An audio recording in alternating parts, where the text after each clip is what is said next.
IoT Express aide les fabricants de machines à créer une nouvelle proposition de valeur basée sur les données de leurs produits.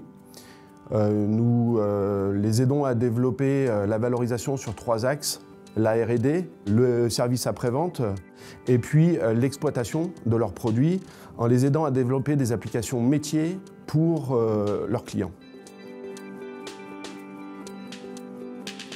Alors bien sûr, l'IoT est au cœur même de notre projet d'entreprise. Donc nous fournissons à nos clients une plateforme qui va leur permettre en fait d'exploiter les données qu'ils vont récupérer de leur machine pour aller valider leurs produits, pour pouvoir gérer une base de connaissances pour la maintenance prédictive et puis pour pouvoir développer des applications métiers pour les clients.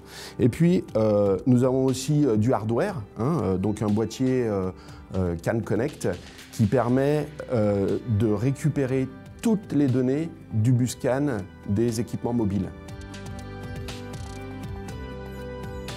Aujourd'hui, on a 15 clients qui utilisent la plateforme IoT Express et parmi les 15, on en a 7 qui vont utiliser le boîtier CAN Connect dans un contexte d'équipement mobile.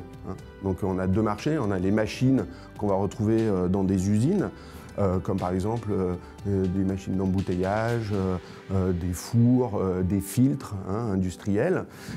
Et sur la partie équipement mobile, on va avoir la moitié finalement de nos clients, avec 110 boîtiers aujourd'hui qui sont répartis dans la nature. On va en avoir en Allemagne, on en a en France, on en a en Espagne, on en a aux Émirats arabes, et puis là bientôt on en a qui vont partir aux États-Unis. Alors c'est une question d'actualité, effectivement. Alors on a eu beaucoup de chance dans cette étape. Pourquoi? Parce que notre boîtier est relativement récent et notre premier prototype a été livré le 15 mars 2020. Donc juste avant le confinement général. Et bien sûr, on a pu tester, retester, retester et vraiment optimiser le fonctionnement de notre boîtier sur des bancs d'essai.